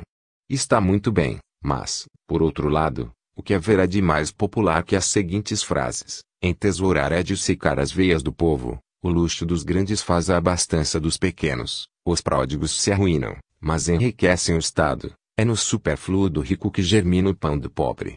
Vemos nessas frases uma flagrante contradição entre a ideia moral e a social. Quantos homens eminentes, depois de se darem conta dessa contradição, conseguem vê-la com equanimidade?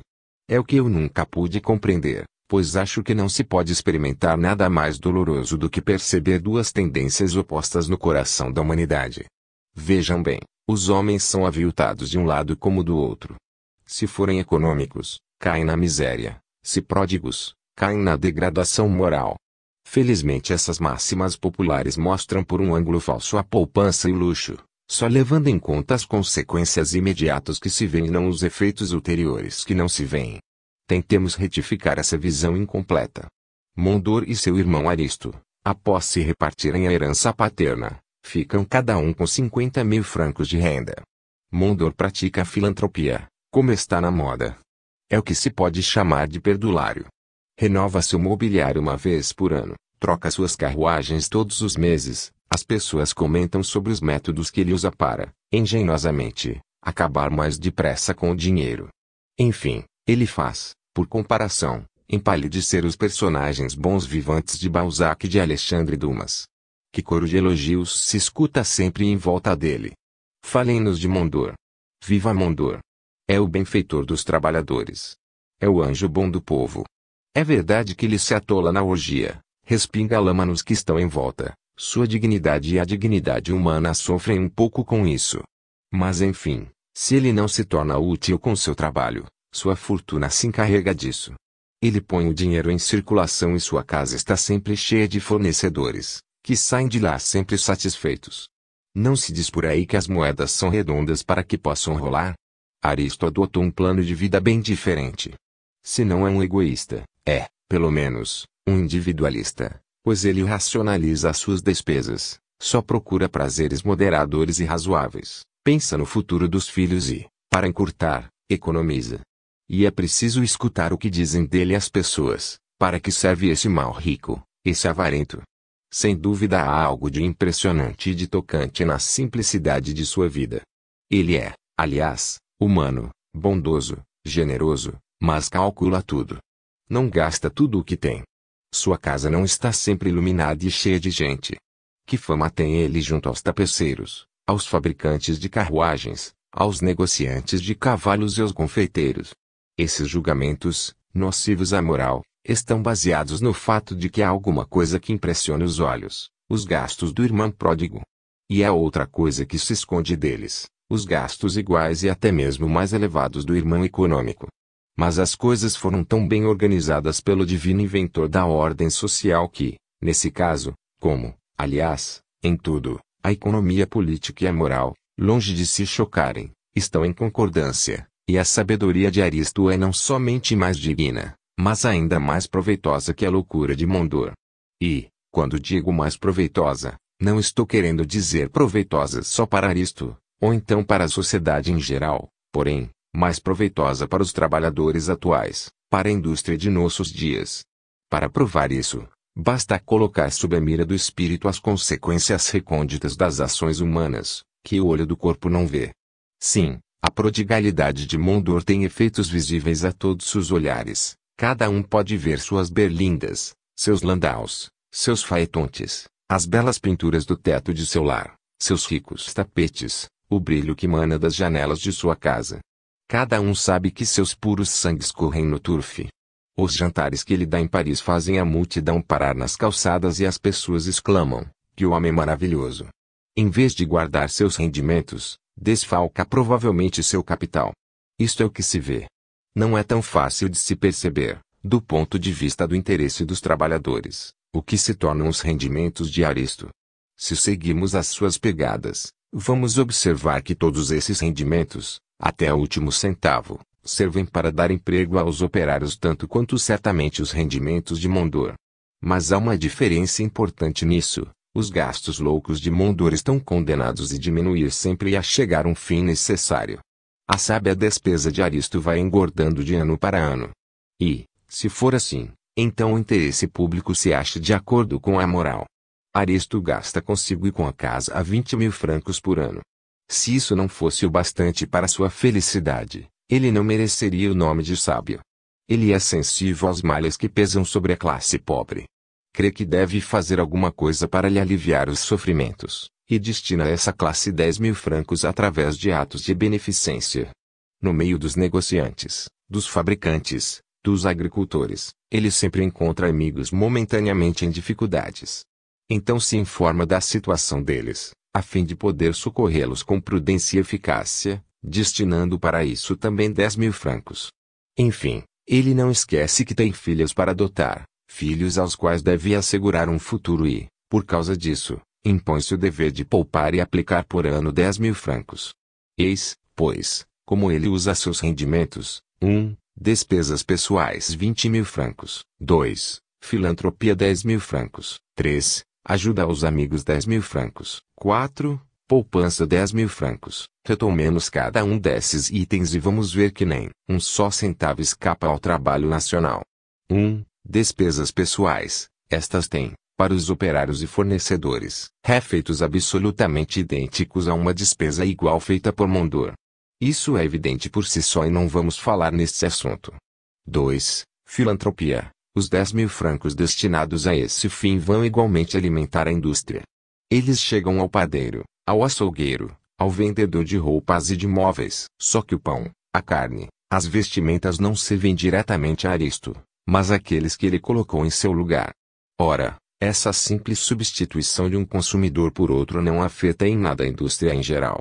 Que Aristo gaste 100 centavos ou que peça a um infeliz que os gaste em seu lugar é a mesma coisa.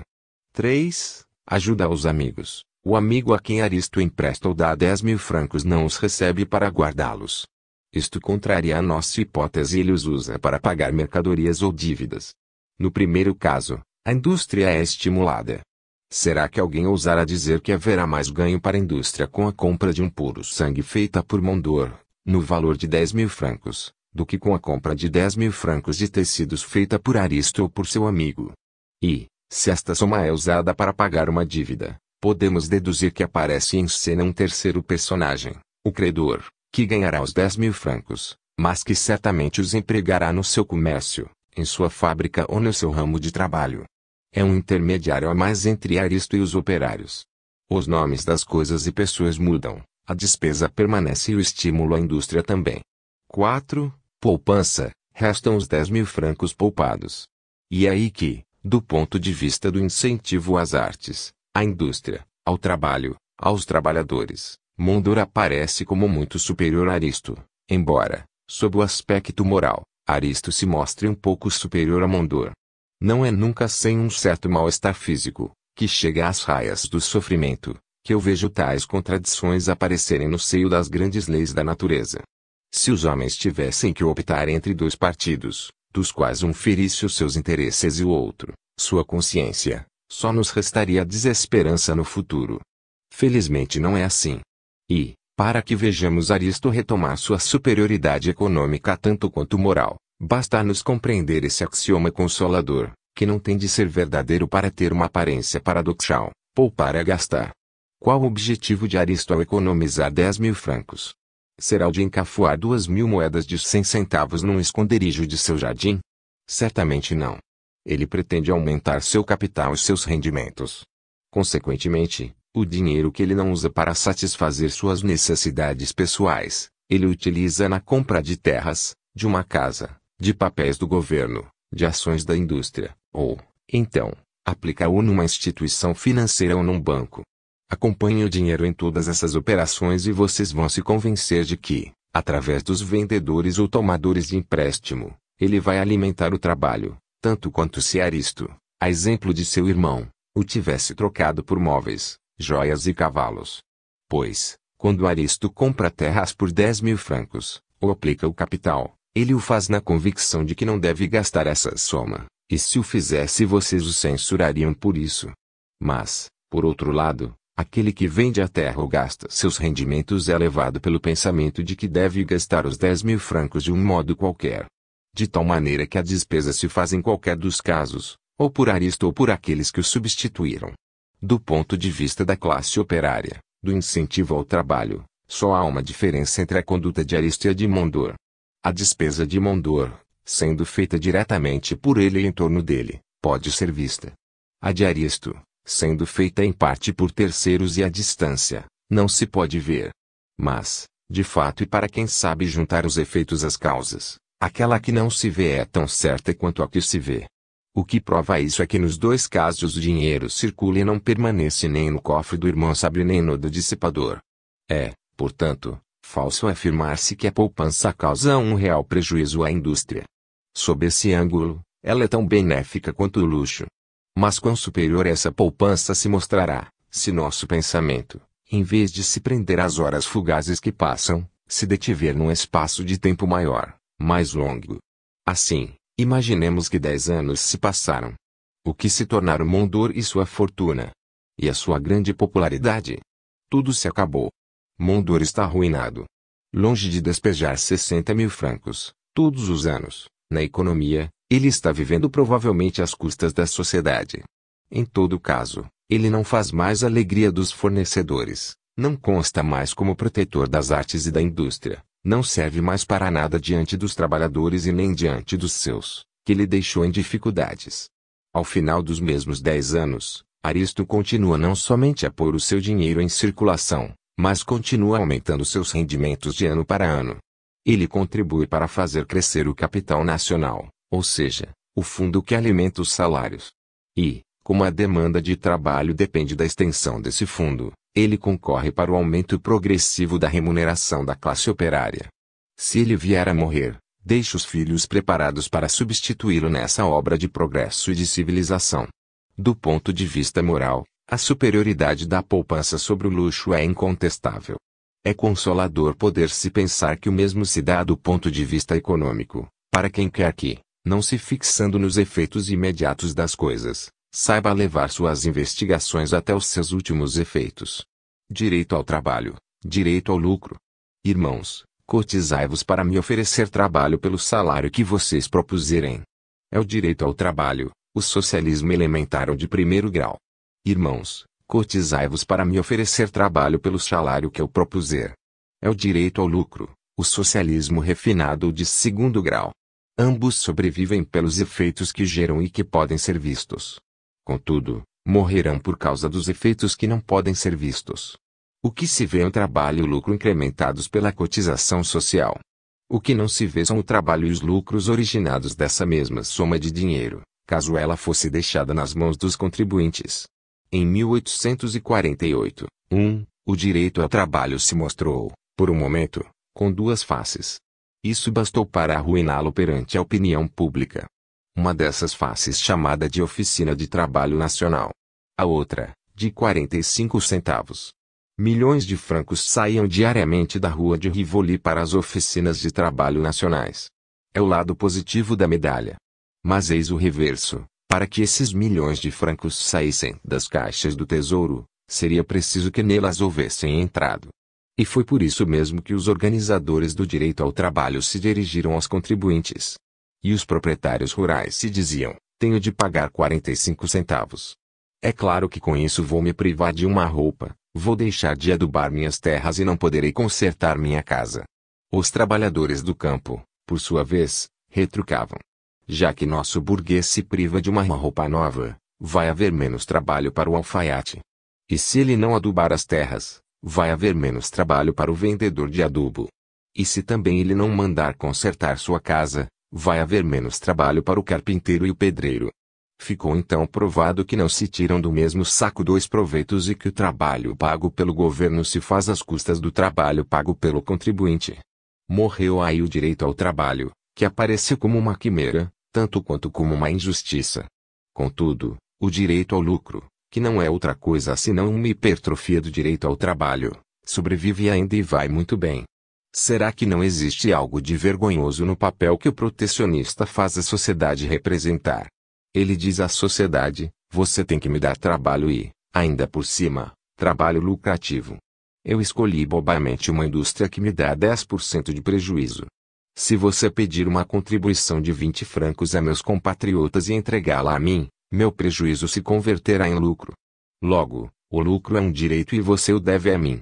A sociedade que dá ouvidos a esse sofista, que se sobrecarrega com impostos para satisfazê-lo, que não se dá conta de que um prejuízo sofrido por uma indústria não é tanto um prejuízo, pois os outros são forçados a cobri-lo, essa sociedade merece o sacrifício que lhe está sendo infligido. É o que se pode perceber através dos vários assuntos que apresentei. Deixar-se cegar pelo brilho imediato de um fenômeno significa não conhecer economia política. Conhecê-la é ter sempre no pensamento um conjunto de efeitos desse fenômeno, e desenvolver a capacidade de prevê-los. Eu poderia aqui submeter à mesma prova uma quantidade enorme de outras questões. Mas recuo diante da monotonia de uma demonstração sempre uniforme.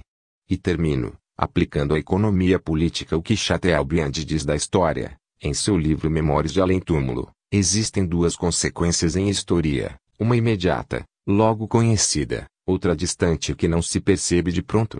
Essas consequências muitas vezes se contrapõem. Uma advém da nossa limitada sabedoria, a outra de uma sabedoria mais sólida. O acontecimento providencial aparece depois do acontecimento humano.